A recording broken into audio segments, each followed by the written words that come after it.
Welcome to Grandma's Room, episode 79. 79. Can't believe 69 was already 10 episodes ago. Seems like it's been like 2.5 months ago. Damn. Today we're talking about disappearances and death. Today we're talking about Death Valley, USA. Yeah. And Operation Gladio. Disappearances in Death Valley, I think, is the title of the video that I looked at. Then what about Death Valley Disappearances? Well, that's still pretty close. Death Valley Mystery. I'm trying to be original, okay? Mysterious. And can I riff? The mysterious. Can I riff? I'm riffing. You fuck. I don't give a fuck. So, that was disgusting. You want to go first? You want me to go first? What are you doing? Operation Gladio. Oh. Operation Jericho? Gladio. Gladiator? Gladio. It's a Cold War thing. Gladys? Gladio. Gladys is the name of an old lady who hates children. In my opinion. Oh, okay. You're professional. It's not an actual person I know. It just seems like, hey, Gladys. Yeah. Hi. Hey, I'm Gladys. I hate kids. That's who I imagine. I want to eat your youngins. That was gross. I think that she'd have to hate. You think she was a cannibal? I don't know. She hates kids. Do you know any Gladys? Gladys Presley? I mean, like, do you know a Gladys? No. You've met Gladys Presley? Yeah. Is she dead? Yeah. How long ago? 58. 1958 she died? Yeah. Oh. What year did Elvis... Wait, is it Elvis's wife? His mom. Oh, okay. That makes sense. Yeah. An old coot. Okay. You want to get into this shit? Yeah, sure. You want me to go first? You go first? I will go second. Jesus. Okay. This is going to be a two-parter-ish. I guess next week is technically a different topic, but it's connected. It's not quite Operation Gladio. But have you ever heard of stay-behind networks? No. It was... Well, instead of me trying to explain and give away half my notes in a paragraph, I'm just going to read my notes. Okay. So, after World War II, there was a looming threat of a Russian invasion in European countries. That was the whole big, like, Red Scare, everything. And it was warranted, because they did take over some countries. They propped up, like governments that like were... fake governments. Yeah, it was pretty much like, this guy's your new prime minister. He's the prime minister of your country, but it was like pretty much he did what Russia told. It was a puppet government. Yeah. I couldn't think of the words. I was going to say shadow, but it didn't make sense.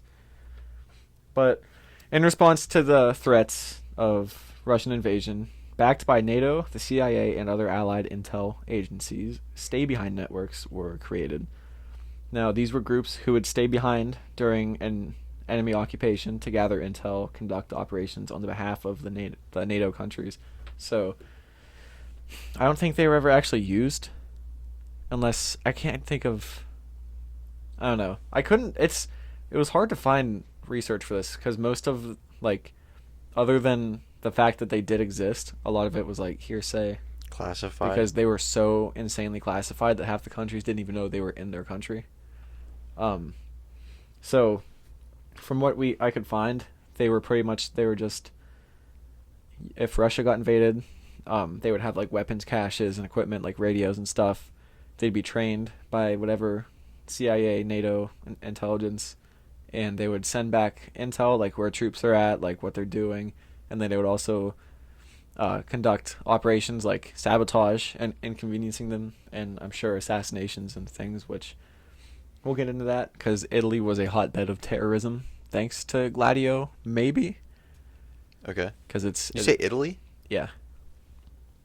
I'm trying to think. There was another country I heard of that got pretty fucking messy, but I can't think of it.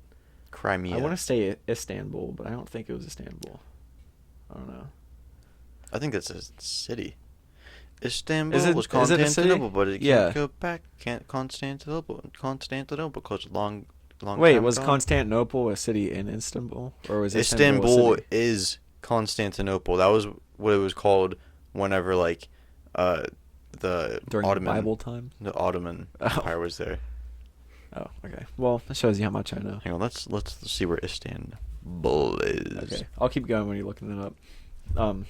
These groups were so secret that, like I said, they are barely even be able to controlled by governments.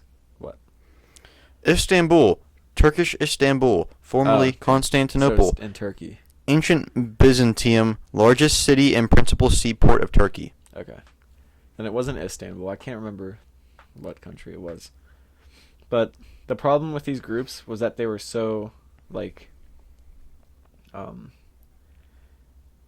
they were eventually used to conduct, like, false flag. Well, this is all kind of hearsay because it was never proven that any of this happened. Like, there was never hard evidence, but there's a lot of things pointing to it happening. So when I say, like, they were used to conduct false flags, it's hearsay. It's Wait, kind what of do you like- mean conduct false flags? A false flag event is like, what was it when? I think it was the Nazis. They said that some Polish people like attacked them, and they used that as a reason to attack Poland to invade. So it's pretty much like in that example, Nazis would attack themselves pretty much, blame it on Poland, and that would give them like the social clout to invade Poland. I gotcha. So they would do that, like, because all these groups were super anti-communist because obviously Russia was communist. I'm sorry. Do you hear that? That What? rocking, that bum bum bum bum. It's something that's hitting the wall here. I don't hear anything. That's probably the charger. I think it is. I can't really hear it in the mic. Okay. Okay, so they would apparently conduct false flag events, terror attacks, mainly against left-wing communist groups.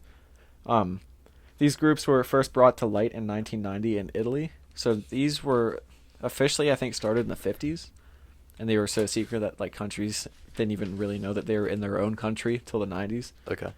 Except for like a few people, obviously, like higher ups.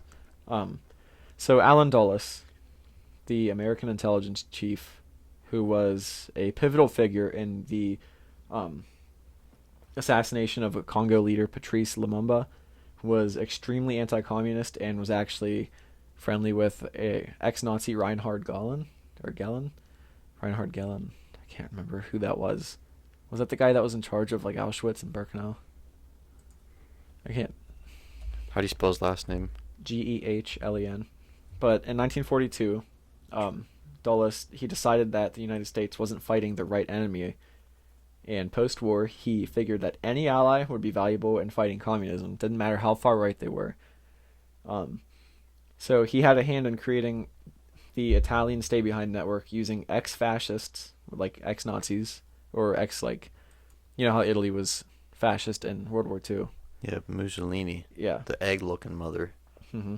So he created the Italian Stay Behinds using ex-fascists and other extremely right-wing individuals, and he got them into intelligence and politics, like into the Italian government. So, he also cozied up to the mafia in Italy because they were also very anti-communist. So he didn't care who it was as long as they were anti-communist. He was going to use them to...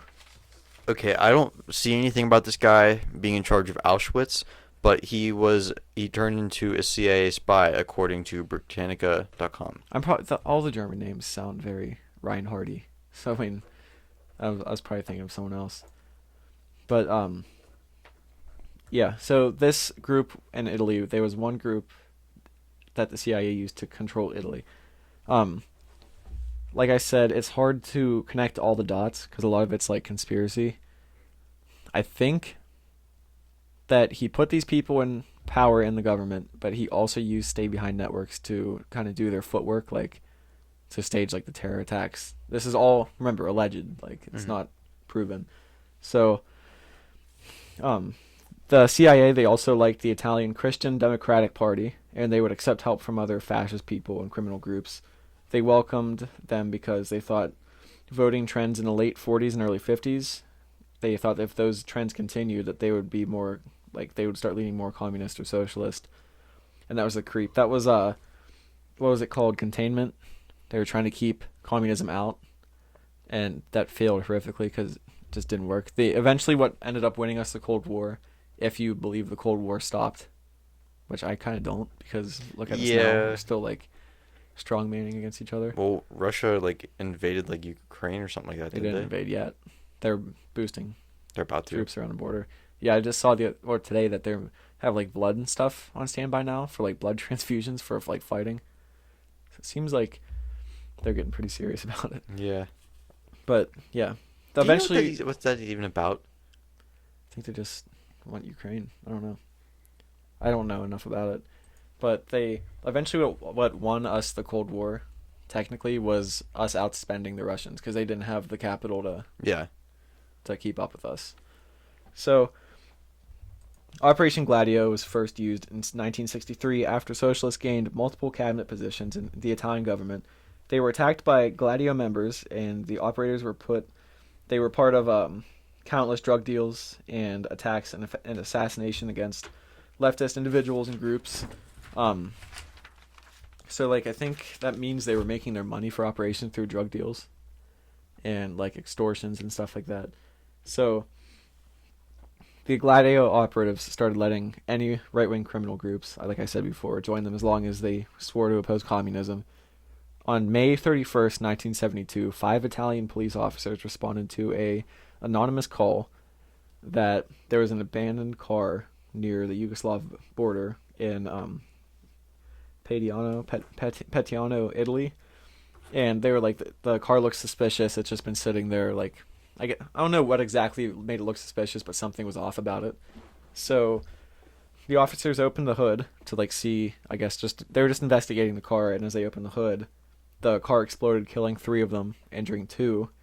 And then a phone call to the Carabinieri, which I think was just the Italian police. I couldn't really find exactly like what they were. I'm pretty sure they were the police. So they got a phone call blaming the BR, which was the Communist Red Brigades, which was a Soviet-led group that were trying to advance communism in Italy. So there was like, it was pretty much like a proxy war. Like it was, I don't know if you can call it a proxy war. There were just different factions in Italy trying to fight to further their agenda. So there's a call that blamed the Red Brigades, and they think that it was the Operation Gladio members, like the ex-fascists and everything. So this led to an investigation and over 200 arrests of the Soviet agents. So it worked. If that was actually what happened, like if that was the Operation Gladio group, like doing a false flag, it worked because over 200 of them were arrested, of the communists. So it was pretty much believed that it was the Red Brigade that did this attack, but it was also like people were kind of like, was it really? Yeah. But the official story was believed until 1984, when Judge Felice Casson found some discrepancies in records. The first discrepancy was that no investigation was done at the bombing site. So the car exploded, officers were killed, but the investigation wasn't done at the bombing site. I guess they just kind of swept it under the rug. So then the explosive used was known to be C4, which at the time was only able to be obtained by Gladio networks and NATO forces. So they're like, we're to believe that communists stole C4 from NATO forces and then used this car to blow up.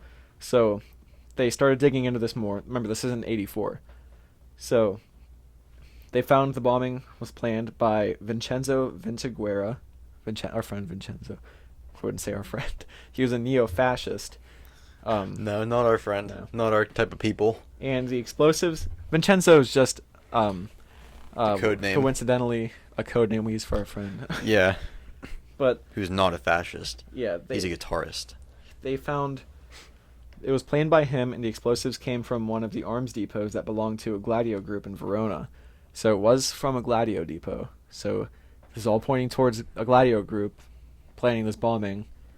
So Vinciguerra, whatever, however you say it, they got a hold of him, and he told Casson, that judge that was digging deep into it, he told him that the bombing was conducted by his group called Ordine Nuovo, and they collaborated with Italian intelligence in order to make the government declare a state of emergency, thus forcing them to become more authoritarian. So, after this investigation, Prime Minister Andreotti confirmed that this information was true after he admitted to the Italian Senate that Gladio was in Italy. So he was one of the people that did know that Gladio was in the country, and then he finally admitted to it, like fucking like 20 some years after the bombing happened. This caused pretty much like a Europe-wide panic that quickly uncovered other similar organizations all throughout Europe. So like all of a sudden it was just Gladio Group, like everywhere. Shortly after Operation Gladio was publicly uncovered, other networks around Europe were dismantled quietly. In France, for example, it was just some paperwork they had to fill out, and it was just like they signed a couple papers and it was just disbanded. It's still not proven that the CIA tried to turn the networks into terrorist groups, but the water is kind of murky, like I said. It's said that it may have been Soviet disinformation, which is also plausible. So, like, the Cold War is just so fucking messy. Yeah. That conspiracies like this, it's just so hard to prove anything with. Because, yeah. So, there were also many groups that were literally just in case of an invasion. There was groups that, I would say that the terrorist is an exception, not the rule, because most of the Gladio networks actually, they were just, it was literally like people loved their country, and it was only for if they got invaded, they would help their government. That's what most of Gladio was. Okay. It was just a couple weird examples here and there that I got out of control with like bombings and shit like that, and it was always like the ex-fascists and everything that were in charge of the terrorism. So, yeah. The Luxembourg group, there was a group in Luxembourg. The Prime Minister of Luxembourg actually thanked the group for their patriotism and sacrifice because they weren't getting paid by their government. It was literally just like, we love our country. Like I said, we're going to help out. He thanked them publicly, but without naming names to obviously keep their identity, like so keep them safe. And that's pretty much it. And what I found, this is kind of connected, but not really. It was just about like fascism in general. Fuck it. After World War One, I don't find this cool. I just find it interesting that in America, there's a lot of people that like loved Benito Mussolini, like government members, and they thought fascism was like the right way to go. Seriously? Yeah, I heard this in, I think it's Stuff They Don't Want You to Know. It's a podcast on iHeartRadio, and it was like kind of the in thing, because when I think it was after the stock market crash, like after the depression hit, had something to do with the bonus army. Do you know what the bonus army is? There's a bunch of people from World War One that were supposed to get money, and they all marched on Washington and everything. And I think after that, they're like the only. I don't know if it was the soldiers or the government members. I'm pretty sure it was government members, like politicians, were like, obviously capitalism has failed. We need fascism. Like, we love Benito Mussolini. And there was a play. One of the songs from the play is on Fallout, Anything Goes. Yeah. In that play, they were naming like all these things that were great, and like they included Benito Mussolini in that. Like, seriously? It was apparently a huge thing that like people loved fascism. That was obviously before the stigma of the Nazis. Yeah. But still, I don't think even before Nazis, fascism was kind of fucked up. Yeah. So yeah, that's pretty much all I have on Operation Gladio.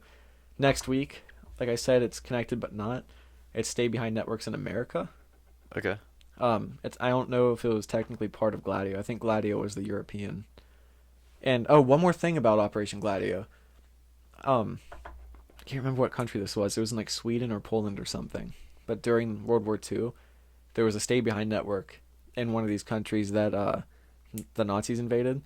And the Nazis had this like little intelligence outpost like on a building. I guess it wasn't an outpost. It was just like on a main street somewhere. And they found all these guns and shit from Nazis.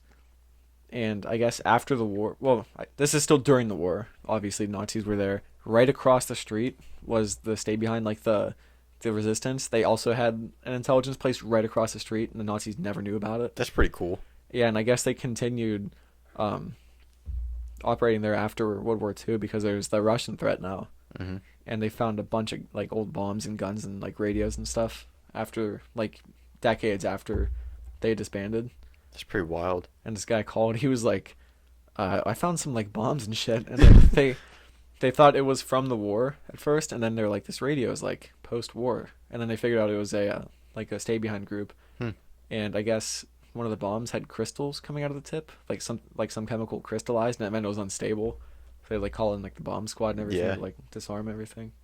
Have you heard about like the boys who had to like disarm like bombs in like Sweden and shit like that the Nazis put on like beaches What do you mean and the fields? boys? Like kids? Yeah, like like kids probably my age, maybe younger. No. It was pretty fucked. They had to like I don't know who made them do it, but it was the Allies made these like kids pretty much go in and like crawl through the sand and fields and disarm mines. Why kids? Maybe because they're lighter. I don't know. Oh, they might like have less chance of setting a mine off or something. Yeah, but obviously they set a lot of mines off. Did a lot of them die? Yeah. That should be a topic sometime. Yeah, I might do that. Or you. I mean, whatever. No, not me. It's your story.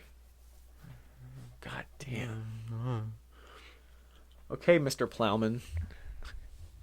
You ready to get sneaky with your topic? Okay, Mr. Teacher. Mr. Teacher.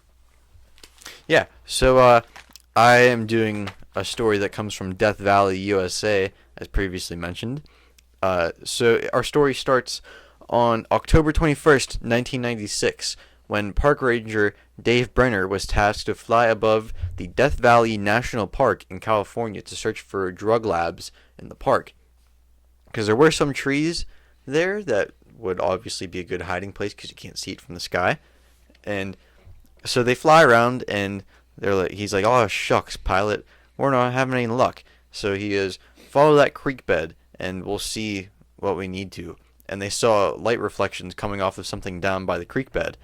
And so the pilot lands a helicopter and Brenner got out to find a Plymouth Voyager buried in the sand. So, in case you don't know what a Plymouth Voyager looks like, it looks like this. Oh, so it's just a minivan. Yeah. Okay, I was thinking of an older Plymouth. No, like a very stereotypical... Like mom van. Yeah. I was in the mindset of Cold War. I forgot you said 96. Yeah. Okay. So keep in mind, this is in the middle of the desert, and there is a Plymouth Voyager sitting there. I didn't realize it was in the middle of the desert. And is buried in the sand, like literally buried in the sand. Like up to the roof? After some inspection, he found that it had been there for a while since the sand was up to the van's axles. So that's like kind of alarming. Pretty deep. Yeah, the doors were locked, and he couldn't find anyone near the van, and there's no road for miles around. So how the van got there with 3 flat tires is a mystery itself. What desert's this in? What do you say? It's in Death Valley, which is like the fuck, Mojave. Never mind. Yeah. Or somewhere, maybe not Mojave. That's I guess it's a little east of where this place is. But, so yeah, 3 flat tires, don't know how it got there, let alone why anyone would take a minivan into the desert. They're fucking dooning, dude. Yeah. But it's like all like cliffs and shit and like mountains, so dooning will be pretty badass, but there's no way you'd do that in a minivan anyway. Yeah. God, dude, are you okay? That sounds disgusting in the mic. Oh, I didn't even realize I was making a sound. I'm sorry. Burping and swallowing. Even though it was strange, he didn't think much of it for some reason. And he wrote down the license plate, and he got back in the helicopter to keep patrolling the park. And when he got back, he ran the plates on the van, where him and like the other rangers at the station, they learned that it was reported as stolen 3 months earlier. They decided that it was a rental car. I guess they didn't decide, but they found out it was a rental car from L.A. And it had never been returned to the dealer. It was like a rental car, and it had never been returned to the dealer by a German tourist, Ebert Rimkus, who had. How do you spell that? I'm gonna write it down. Egbert. I'm sorry, Egbert. Egbert. Okay. Rimkus. Okay. Yeah. He had flown into the country at LAX with his son, along with Egbert's girlfriend, Cornelia Meyer, and her own son. And even though he ordered the minivan, Cornelia was the driver since she had a valid license and Egbert did not, so she drove most of the trip. So at first they stayed in San Clemente, California, and where Egbert tried to request money from his bank in Germany only 4 days after arriving, and he was denied because he had insufficient funds. And so after his failed attempt through his bank, he faxed his ex-wife, his son Jorg's mother, who never responded. And then 10 days later, on July 22nd, they were not last known to be driving through the Death Valley National Park after they left their hotel or motel or wherever they stayed at. And a week later, Egbert's wife called German police after the family never flew back on their scheduled flight to Frankfurt. And nearly a month later, the family had been like internationally reported as missing. And now the park rangers knew what they were in for and quickly went back to the abandoned minivan along with sheriffs to try and locate the missing family. If you want to start playing your drinking game about how many times I say family, now would be a good time. I don't. So after initial searches, there was no hard evidence to go off of, so dogs were brought in to try and pick up a scent of any of the members of the trip.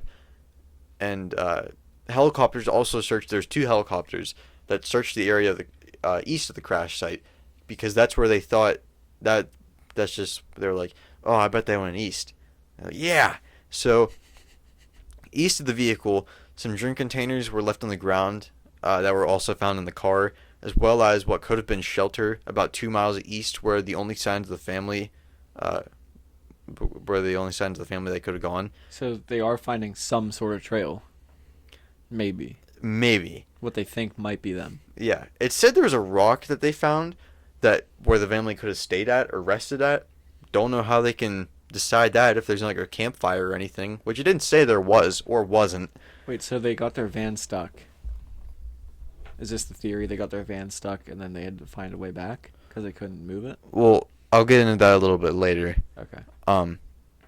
So after asking around at local tourist spots, the rangers had discovered the family stopped and bought a German map of the area on the 22nd, and the next day, on the 23rd, they stopped at a geologist's cabin in Warm Springs, which they knew that they stopped there because they signed their name in like a guest book or something like that, which led investigators to suspect the family had stayed in the minivan overnight from the 22nd into the 23rd.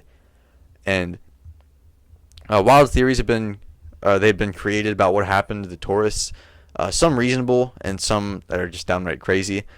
One theory suggested that they may have come across the wrong type of crowd out in like the boonies, which is not as crazy as it seems. Have you seen The Hills Have Eyes? That's a creepy ass movie. The remote area had welcomed Charles Manson and his cult in the 60s due to the lack of people since the desert was so harsh. Which earlier when you were talking about old Charlie himself. Oh, that's why you said funny to say that. Okay. Yeah. Another idea is that they may have faked their deaths in order to avoid trouble in Germany that they may have gotten into. People say Egbert had been a secret agent who was working for the German government who was trying to infiltrate a U.S. weapon facility. And it sounds stupid. Why would the Germans be doing that? Yeah, I don't know. This was, unless it was before the fall of the Berlin Wall and everything. This is 96. Was it trouble? Oh, okay. So they thought. Wait, who's Egbert is the dad. No, whose theory is this? Don't know. The spy part. But it's not unreasonable to say that they're trying to infiltrate a weapons facility. Area 51 and China Lake Naval Air Weapons Station are both in drivable distance from Death Valley. So it's like, it's not the craziest theory, but it's pretty far out there. Taking your kid and a girl with you? That could be like a cover. I'm here with my family. I didn't do anything. What would he tell them? Because you couldn't. Well, they're probably in on it, if that's true. I just wouldn't think you'd tell a kid, like, hey, I'm going to go infiltrate this weapons facility. Don't tell anyone. Yeah, I wouldn't either, but who knows? Unless you're just like the most incompetent spy ever. Crazy Germans. This is also supported by his job. He supposedly worked with hybrid propulsion systems back in the homeland. Don't ask me what hybrid propulsion systems are, because I didn't bother to put the minute into researching that. But people who believe this theory say that he may have had been captured by American forces and killed for trying to invade a base, because Actually, I'll get into this a little bit later. So they would have killed the girl and the boy too. Both boys, yeah. I forgot that it was 2 boys. Yeah. So there is one new clue that came from the case about 13 years later, but it didn't lead to any real conclusions about the family. It was just like, that thing. So despite the lack of evidence to work with, the Riverside Mountain Rescue Unit refused to give up, and Tom Mahood and Les Walker, 2 members of the Riverside Mountain Rescue Unit, they thought the clues might head south instead of the initial thought of searching the land east of the van. And on the day the family disappeared, the temperature in the desert was 124 degrees. That's about 51 degrees Celsius. That's a lot of degrees. Yeah, yeah. They believe Egbert got the family lost, and so he had the van driven up to High Point to try and see where they're at. And it should be noted that a Plymouth Voyager should be one of the last kinds of cars taken off-roading, especially in a Rocky Canyon region. Yeah, people take like Jeep Wranglers and shit to go driving out there. Like, Yeah, yeah. Then they got the family car stuck, I wonder why, in the sand and went on foot to the China Lake Naval Air Weapons Station they saw on the map they picked up the earlier day and tried to find help. Search of any help they could find. Yeah. So this is supported. Saw this new UFO we were testing out. We have to kill you now. This is supported by the fact that there's no fence around this place because, well, you're in the middle of the desert. How many people are going to be just wandering the desert? A crazy German dude, 2 boys and a girl. Yeah, I know. But like, they thought to themselves like, oh man, no one would survive if they're camping out in the desert like that. Which is, it's also not crazy to think of, but it's still, at least put a fence up. Yeah, what if there's an experienced Well, I don't think there's survivalist? there's no fence at Area 51. I'm pretty sure there is. There's gates. There at some parts, but have you seen the video where the guy, he's driving towards Area 51 on a road, and there's this truck just sitting on the hill, and then it just fucking storms him whenever he gets like a little too close? I don't think I've seen it. I'll have to show you later. It's pretty wild. But Tom and Les theorize that the family may have actually stumbled onto the base and been captured and or died on the way to the base, which I think is a lot more realistic than like being captured, especially because I'm going to assume they don't speak good English. But wait, were the 2 kids German as well? Yeah, the whole family is German. Okay. Yeah, I don't know what I was thinking. So within days of starting a new search area and the way they thought the family went, they found the remains of the family at the bottom of a cliff, along with IDs and food wrappers. So after testing DNA evidence, at first they thought like, Jesus Christ, these bones have been out in the sun way too long. They're sun bleached and we're not going to get anything. But they concluded that 2 sets of the remains belonged to Egbert and Cornelia. But the question remains, where are the kids at? So they never found out. And it seems like there's no way that you would willingly leave your kids or split up from your kids in the middle of the desert. I have a theory. Huh? I have a theory. Yeah. The kids, there's food wrappers, right? The kids got all fucked up on M&Ms. They thought, this is our chance, our only chance to survive. They killed the 2, took their husks as sun shields, and they made it out of the desert. And they probably swam back to Germany. Yeah, I bet they did. Or they could have built a makeshift raft and just used the same skins that they used for sun shields as sails. You haven't thought of the smell. Oh, it doesn't matter. You're surviving, son. You bitch. But yeah, like why the hell would you leave your own kids in the middle of the desert to fry? Is that in our driveway? Yeah. Honestly, that was a little ominous. It freaked me out for just a quick second. I could tell by your face. So, like no one even knows where the kids went. Like no one's found the remains, which is pretty weird. Well, I mean, like if they're out in the desert, how much ground can you cover? Like, but like you'd think between the car and Egbert and Cornelia, you would think that you'd find if they died on the way. What I'm saying is, what if they all traveled together, and those 2 died there, and they're like, "Fuck, we can't just stay here," and they decided to go out. Yeah, that could easily happen too. Yeah. I mean, But like, also to be at the bottom of a cliff, the like, kids pushed them for their M&Ms. yeah, like that seems a little suspect. Like It maybe does seem they're strange. which this could be explained. Like maybe they're walking at night ahead of the kids, and like they just Just walked stumbled. right off the Yeah, cliff. stumbled off. Didn't know what hit them. You know how fucked up that would be. That would be crazy. I told you about my dad's buddy. Actually, my godfather.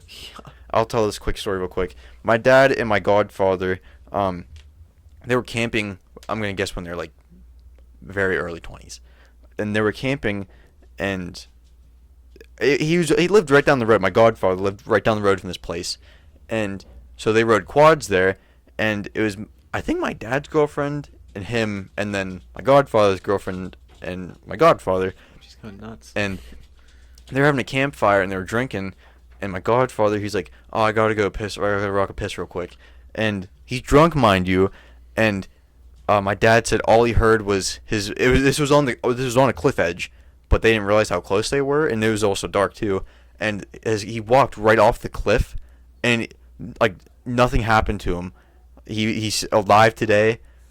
Just bruised. 30 years later. Break every bone in his body. I don't think so. Holy shit. But they rode the quads back, and like he's like, "Hey, your son just fell off a cliff," and He's fine. yeah, yeah, He's built different, dude.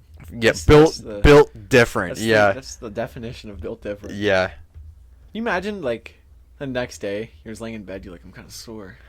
Can you imagine the hard-headed feeling of, oh no, my best falling. friend just walked off a cliff? Imagine a hot-headed feeling of, oh shit, I'm falling off a cliff. Yeah, well, he might not even know he was falling. How high was the cliff?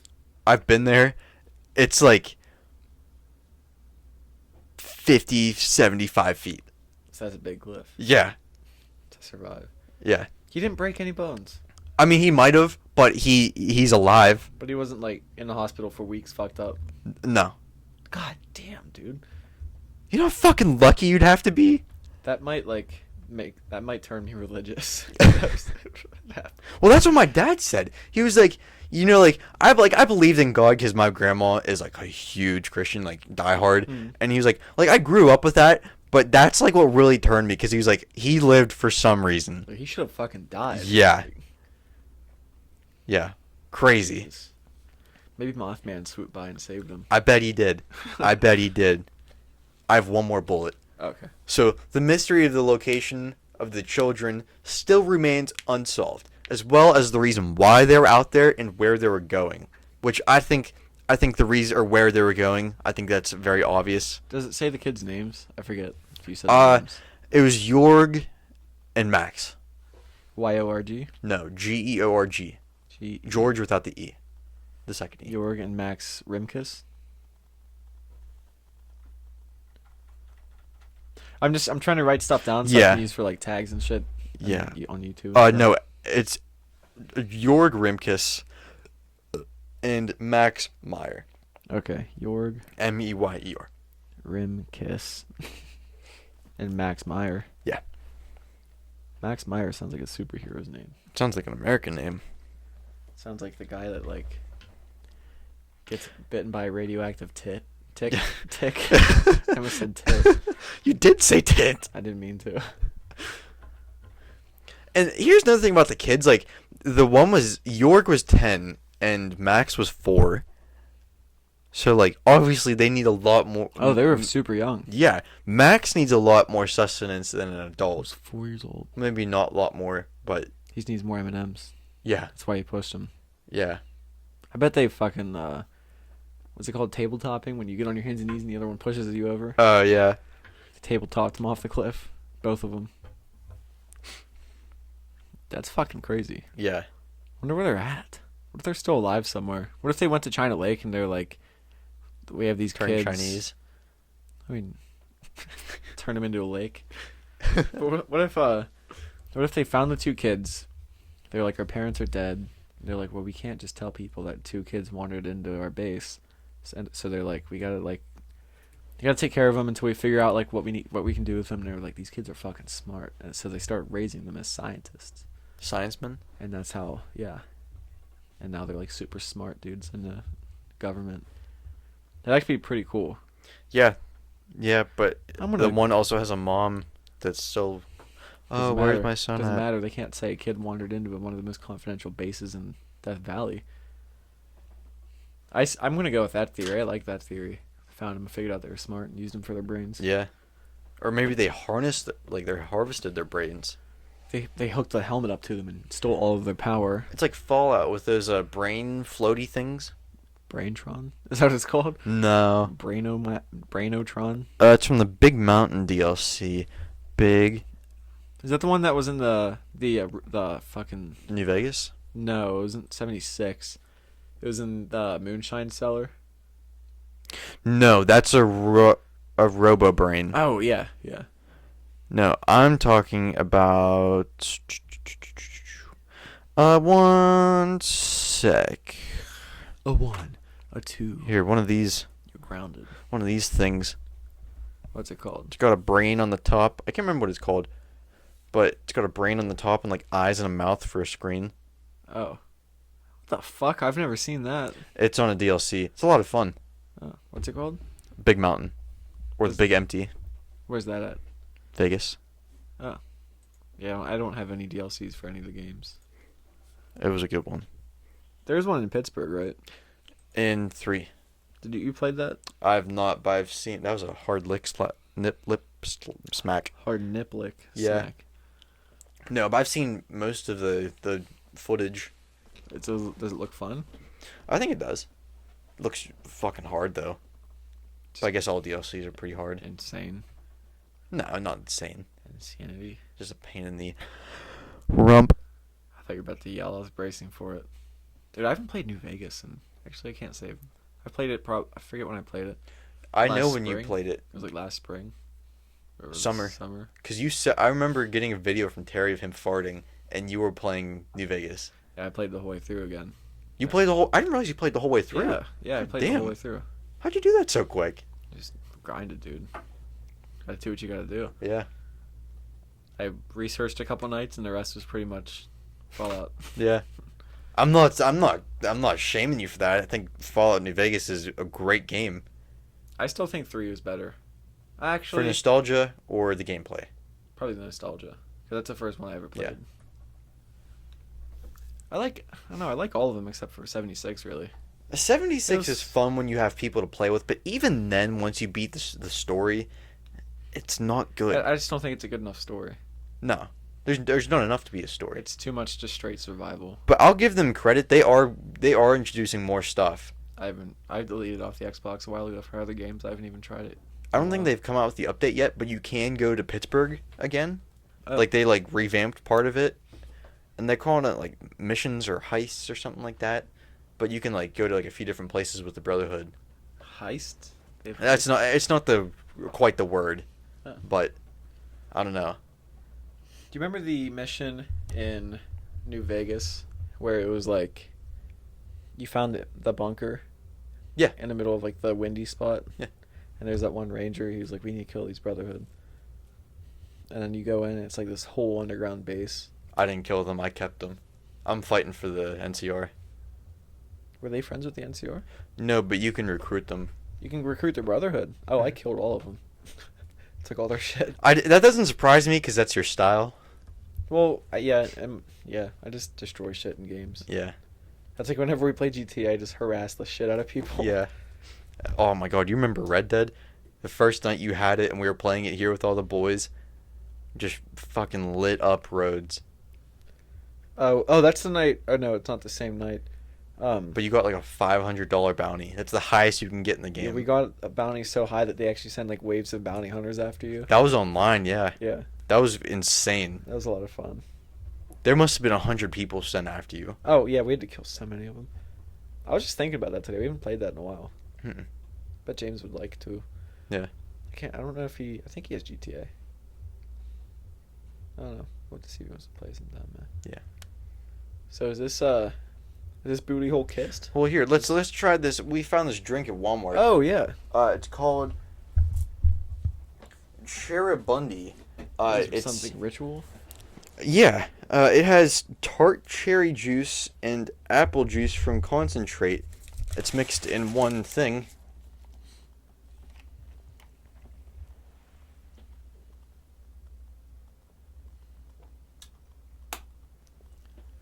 quite the face. It's sour. It's 100% juice, so it's probably pretty concentrated. It has a good aftertaste. It helps you rest better, recover faster, and rebuild smarter. 0% vitamin D. It's literally only sugar and carbs. But I guess that's juice.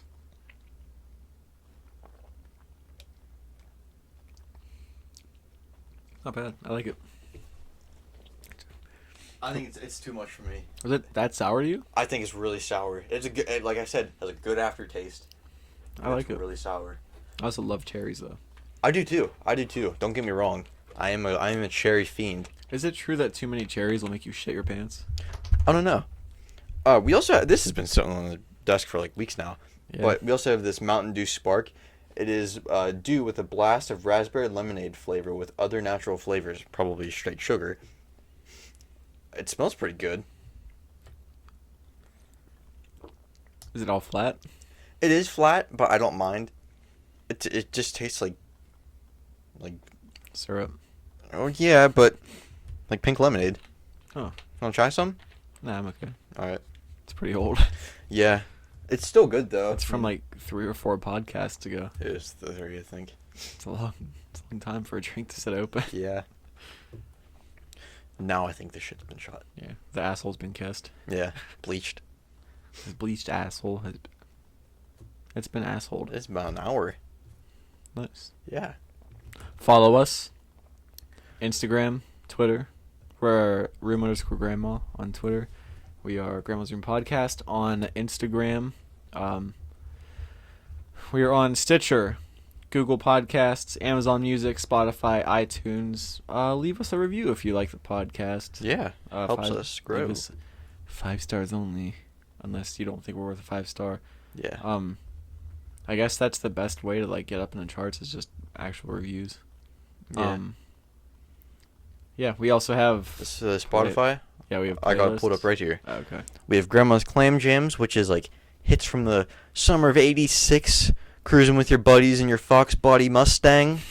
Grandma's Crimbus Tree, which is all pretty outdated music right now. It's Christmas music or holiday music. Grandma's Saloon.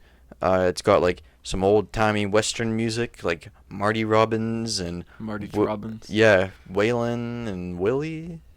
I think we might have Willie Nelson on it. There's a bunch of stuff. Grandma's Opium Den. That's like vibing music. Mm-hmm. Grandma's Guitar Case. It's all alternative music. Mm-hmm. Grandma's Jukebox. It's like Little Richard and not Johnny B. Good. Elvis. Yeah, Chuck Berry. Yeah. Chuck. And Grandma's Trap House, which is all like trap Rap music. Yeah. Yeah. Is that it? Yep, that's it. I know we said we're gonna add Grandma's Blues Club, which I'll get on that. That's my scene. I forgot about that one. Yeah. So I'll be honest, I forgot the login for our Spotify. I have it. Okay. So yeah, thanks for being here. Yeah, you could have been anywhere. Anywhere else? You could have been fucking anywhere. Who's anywhere? He's just a boy, I know. As in a guy. Oh, Not okay. a little kid. Okay, good. Jesus. Okay, stay golden, I guess. Yeah. Stay fucking golden.